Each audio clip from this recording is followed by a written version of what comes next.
want to say what a wonderful thing it is for me to be here today to get to say a few words about Pastor and Mrs. Newsom, and to be able to speak for the Sudanese community.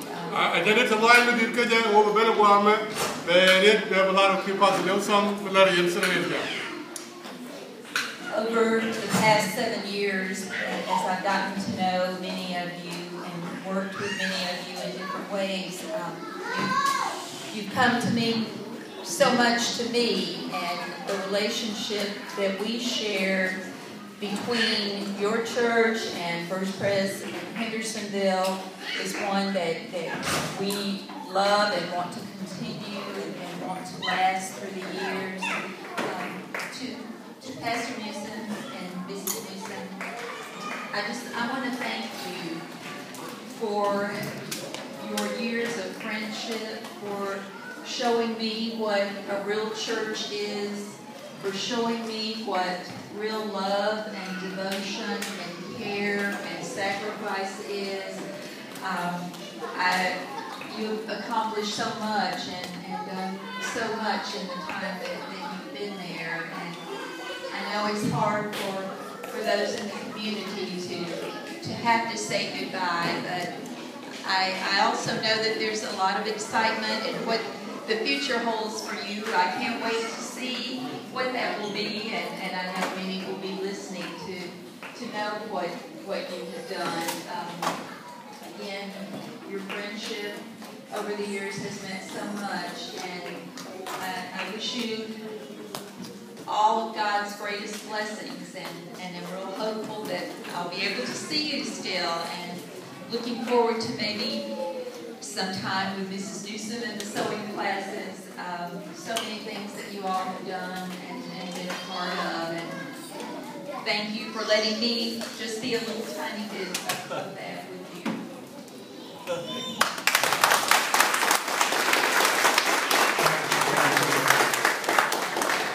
Thank you so much. Thank you so much. It's so touching. And other than the line, you know, group of them, Andersonville, and a group of them, Tkai commander, the Corner Namor, Jelly Maran, the Port Guy for the tail long, and the other market. Let us do some little like the line, no, the Corner to that. The way you put the window, a woman who knew the content of the letter. Video Maran, the Guru, Jadi kita patut mengajar, sana di sekolah, sekolah yang bukan pulau pengantin. Thank you so much, Brenda. One more person can take a minute. Good idea.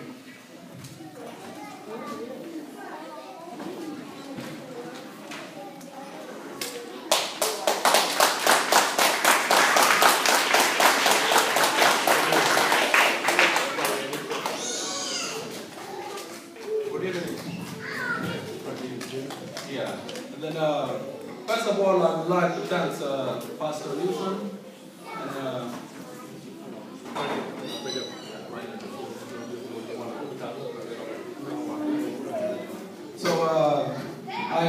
I worked very hard to come and to join you, Pastor Newsom.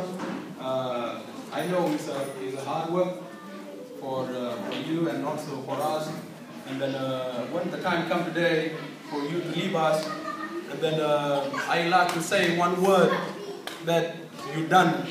Last time, what I want to share before I say my last word to you, and I want to share with the people. When I was in school, when I was doing my master's degree, I choose Pastor Newsom when the purpose asked to me, choose the person that you think he done the very good thing, he's a community leader, that you think he done a very good job in your life that support the community. And I choose Pastor Newsom. When I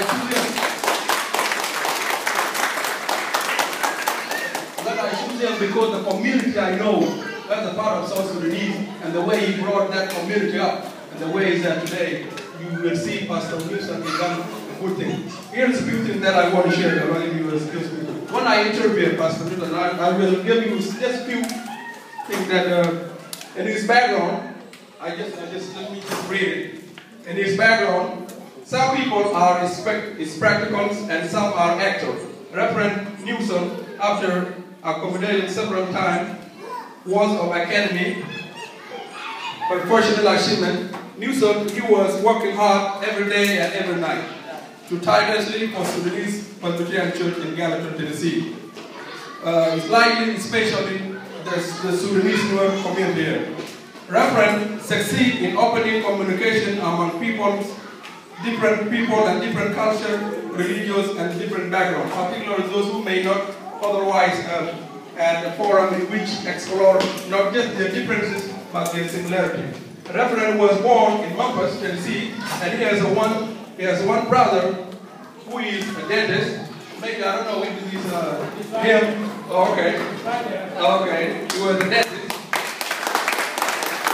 He was married. They had 2 children. They have 2 children. I don't know if those 2 children are here today. Can you stand up? And 5 grandchildren, and they are all living in Murfreesboro, Tennessee. He attended the Memphis High School, and later he went to college. He finished his master's degree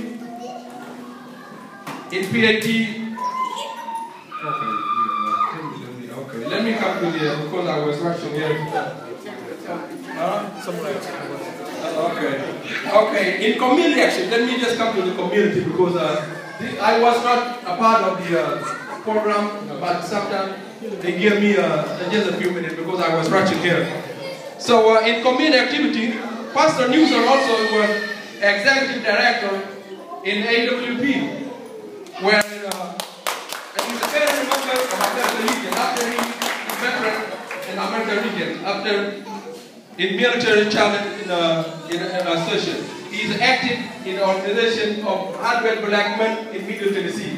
Those organizations help young black people for scholarship and reverse officer association. Newsom is a current member of Middle Tennessee Presbyterian Church, and he's also entrepreneur for 10 years with a different. Actually, no, Newsom also has a different job. So when you see him, sometimes he sells clothes and all this, so you can see he does a lot of stuff. Here's the question on my interview for him. When I asked him that, Pastor Newsom, so what you done that changed our community because of you? My first question when I asked him that, Pastor Newsom, what you done as a good leader to this community change because of you? Newsom said, the need always been there, but it is not really been recognized. I have given you a hope more than service. I give you encouragement. I encourage people to depend on others who do their better way, especially financially. Take our church as an example. I get this church is unorganized, and I have been working very hard to train people so that if I leave, they can take a lead for themselves. For themselves. And then this one is going on. So, okay, another one, I asked Dr. Pastor Newsom, what motivated you to work with Sudanese, or what motivated you to do this job? Here is what he said. All my life, I've been working very hard. I've been working with the people.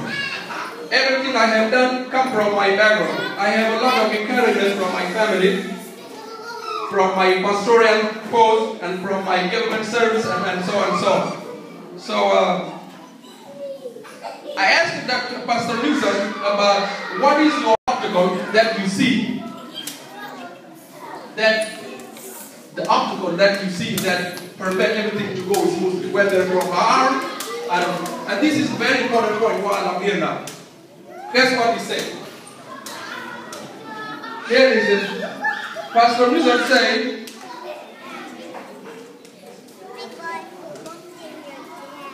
leaders need to have intellectual, honestly, to see that what worked in the past either may not be relevant in the future or may not be longer, differential them. People have resist change.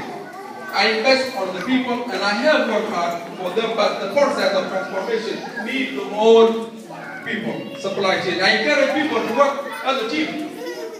Look where Pastor Newsom tells us, and this is a challenge for us. I need all people to work as a team. okay, to look inside themselves to find answers by themselves for any differences they have. I hope one day people will realize that the fact that working together is the best way to overcome difference, and I will give them a potential. People hurting themselves when they are falling apart. Really, people are hurting themselves when they are falling apart. Okay? Okay, because they fail to work together or to solve the problem. So you can't judge this thing. So Pastor Newton telling us that when you see a small group like Sudanese like this, and they fail to come together to build a one church or to form one organization, those are obstacles. You see that maybe we are still at that level today because of the level of unity. That's what he tried to say here. And this is a problem. So if Pastor Newton lives today, and Mr. Newton, it is our responsibility and our challenge that we as Sudanese, we need to go forward and appreciate what Pastor Newton. Pastor Newton also, what he done to us, when he went to Africa, he carried the Church of the God and also the Church of the community. Pastor Newton, so I'm very glad to see you with us, but sometimes I'm not glad, to see you living. Not only to display people with you, but also for you to see. And I wish you hope and happiness, but please don't forget us. We will remember you, but remember us sometimes. Thank you very much.